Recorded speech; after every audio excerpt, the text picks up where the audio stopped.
Pangalan niyo?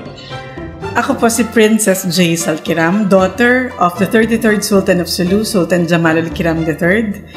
Siguro nakita niyo ako nung panahon na nagkaroon ng kaguluhan between Sabah and the Philippines noong 2013 kasi ako po ay naging spokesperson ng Sultanato ng Sulu nung nabubuhay pa po ang aking ama na si Sultan Jamalul Kiram III. Sapagkat ako po ay pinanganak 1977. Pero according sa aking pagtatanong, pangungusisa sa mga nakakatanda in Sulu, that in the olden times, yung mga royalties daw, hindi pinapalakad. At pag meron silang gustong puntahan na isang lugar, binubuhat daw sila. And if they want if they see something along the way na nagustuhan nila, my father experienced this. Katulad ng isang kabayo, nakita niya at sinabi niya maganda. Kinukuha yung kabayo, dinadala na kaagad sa bahay. Kasi, nung tinanong ko kung bakit, kasi nga naman, yung teritoryo ng Sultanato ng Sulu ay teritoryo po ng Sultanate. Ibig sabihin, mga tao ang naninirahan doon ng libre. Ang kondisyon lamang, wala akong titulo that time. Ang kondisyon lamang is for them to take care of the land and make it productive. So everything that the royalties see along the way, binibigay po yun bilang regalo sa miyembro ng Sultanato ng Sulu. Well, nung bata ako, sabi prinsesa ako. Pero ang pangalan ko naman talaga, Princess Jaisal Kiram. So yung princess doon sa pangalan ko, akala ko talaga pangalan lang yun. Pero if we have relatives from Sulu na tumitira sa bahay, sinasabi na, oy, prinsesa ka. Dapat, huwag ka humawak ng walis, huwag ka maghugas ng plato kasi royalty ka.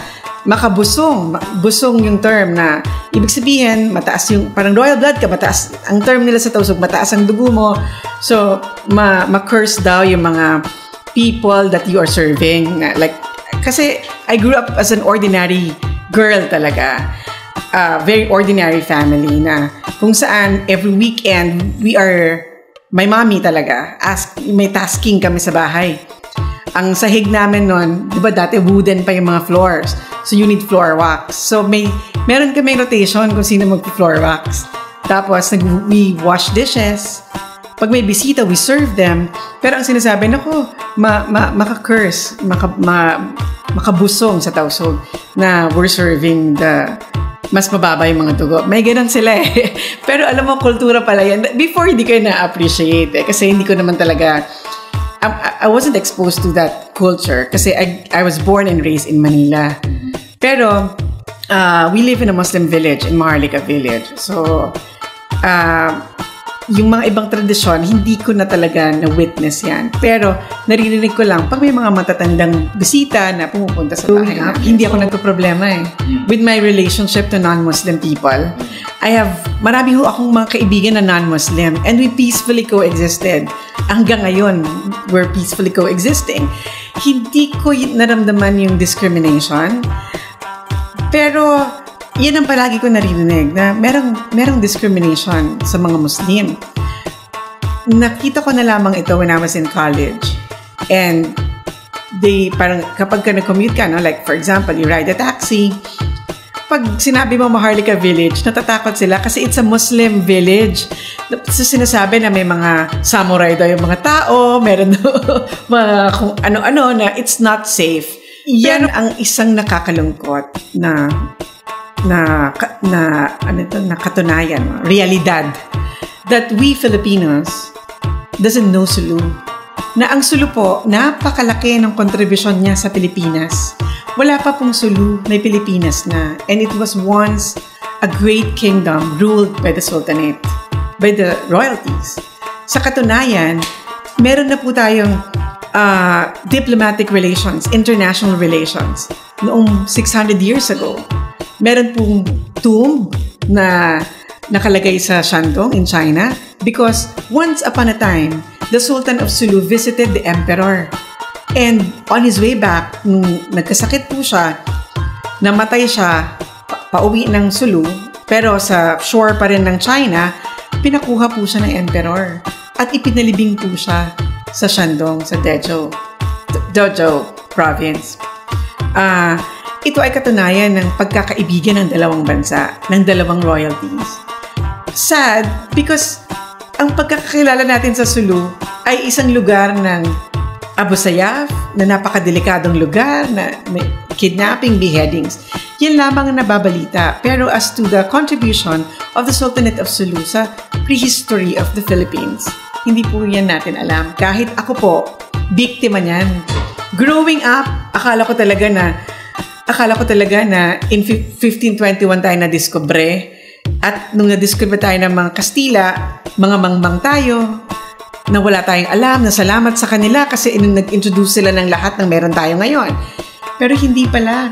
Yung tomb of the Sultan of Sulu na nakaratay sa Shandong in Dezhou Province, Shandong Province in Dezhou City, isang katunayan na hindi po totoo. That when we were discovered by the Spaniards, mga mangmang tayo at walang alam na sila ang nagbigay ng lahat ng kaalaman natin ngayon. So, this story of Sulu gives pride to every Filipino knowing that in 1521, hindi tayo mangmang. Meron na tayong diplomatic relations and we can navigate from Sulu all the way to China. As the tomb is the evidence of that. Sulu is considered one of the poorest of the poor provinces in the Philippines. So, isipin mo na lamang kung mahirap ang buhay, papaano ka magsusurvive. So, napaka-easy target nila to be recruited, to become, hindi ko alam kung anong tamang term but ang dali nilang ma-convince to do something that is not right just so that they can earn a living. Plus, may factor din po yung geopolitics, no, na Sulu kasi is the claimant of Sabah. It's the Sultanate of Sulu, claimant ng Sabah. So, yung mga factors like para hindi maging united so that we cannot claim what is rightfully ours, maybe it's one factor I see kung bakit kailangan maging magulo ang Sulu so that we cannot concentrate on our claim. Yun ang nakakalungkot dahil nabigay na ang kapayapaan sa Sulu ngayon bilang miyembro ng BARM na naalis na naman sa BARM. Lahat ng suporta ng gobyerno, napakalaki ng suporta na binibigay for Muslim Mindanao and we appreciate that. We're very appreciative of that kasi gusto talaga natin makamtan ng kapayapaan not only in Sulu but in the entire Muslim Mindanao. Pero it's so hard to tell what's the reason behind kung bakit nagsuffer ng matagal ang Sulu. Alam mo, personal na opinion ko ito. Nung tinatayo pa lamang ang BARM from ARM, ARMM, gagawing BARMM. Against ako dito sa creation ng BARMM. Kasi nga, meron naman ARMM Bakit hindi nilang i-enhance? Bakit hindi nilang pagbutihin ang pangmamalakad? At ang sa gayon, maging isa siyang tunay na lehitimong gobyerno para sa Muslim Mindanao so that the people will feel na ito pala ang gobyerno namin and that this is a legitimate government. So, poprotektahan siya ng mga tao. But when BARM was created, natayo na eh. So, sino ba naman tayo para mag-oppose pa sa BARM? Maganda na rin na nangyari. Naging natayo ang BARM. Nagkaroon ng bagong liderato. Nakita natin din ang takbo ng BARM. Ang kakulangan lang talaga in the Muslim Mindanao is human capital. Kulang talaga tayo pagdating sa human capital. Maganda that this autonomous region was given to the Muslim Mindanao, pero nakakalungkot din na it's not run by the Muslims alone from the BARM area. So hindi ko alam kung advantage ba that Sulu now is not part of BARM anymore or disadvantage to Sulu. Pero ang tingin ko, kulang ang BARM kung wala ang Sulu. Because the autonomy started from Sulu. Ang Sulu ngayon, pwede na kayong pumunta. Ang Sulu ngayon, hindi na siya katulad dati. Though it's still one of the poorest provinces. Pero pag pinag-usapan natin ang Sulu at tinanong nyo kami kung ano ba ang maganda sa Sulu, para siyang isa siyang isla So isa siyang mukha, yung mga dagat niya, yung mga beaches in Sulu, para siyang isang paraiso.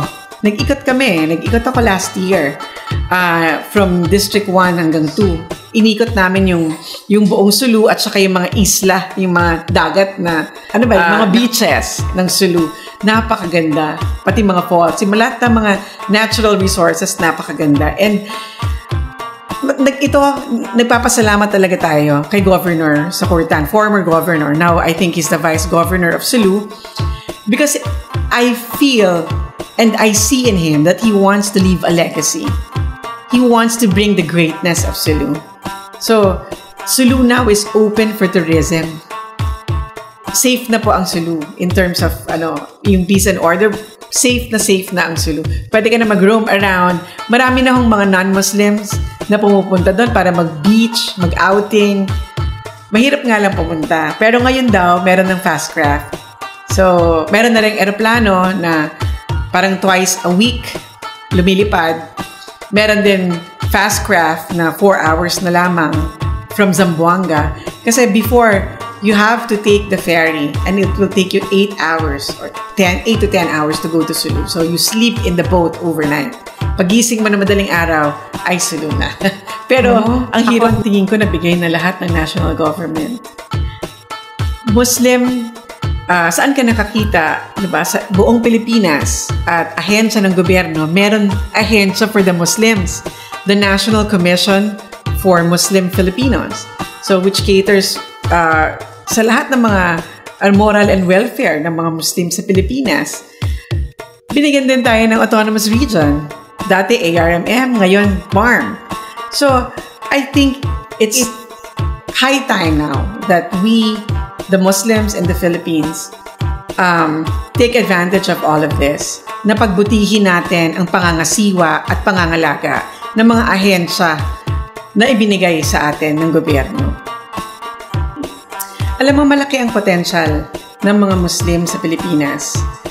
Lalo na, kasi I go around I did an outreach in Sulu para sa mga bata. Nakita ko na may pag-asa pa. Because they're very honest people. Yung candy na nilatag mo sa lamesa, miski isang bata, walang kumuha ng candy. Na-surprise ako. Akala ko magkakagulo sila kasi I do that in Metro Manila. Pag nilaglag mo na yung candy sa hindi pa nakapack, wala nang matitira dyan. Igagrab nila lahat yan. Pero iba siya sa Sulu. In Sulu, pag nilapag mo dyan at hindi mo sinabi na you can get it, para sa inyo yan, hindi nila kukunin. Ito ay patunay na lamang na ang mga Muslim sa Pilipinas, pag hindi ka nila, they don't get it. Kaya naman, if you get something na kanila without permission or you get it illegally, grabe naman ang galit nila. Ako ay nangangarap na one day magkaroon ng mataas na human capital ang Muslim community. Nang sa gayon, magkaroon tayo ng mga leader na talagang mangangalaga at mangangasiwa ng buong region. At nang sa ganon, maramdaman ng mga tao that BARM that was given to us by the government is really a legitimate government for the Bangsamoro people.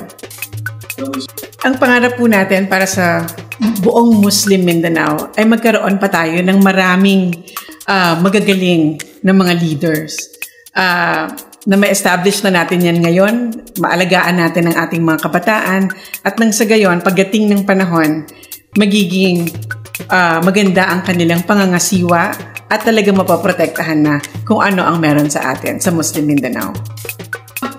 Tandaan po natin, kaming mga Muslim sa Pilipinas ay Pilipino rin. Magkaisa po tayo. Ako si Princess Chazel Kiram at ito ang Real Talk.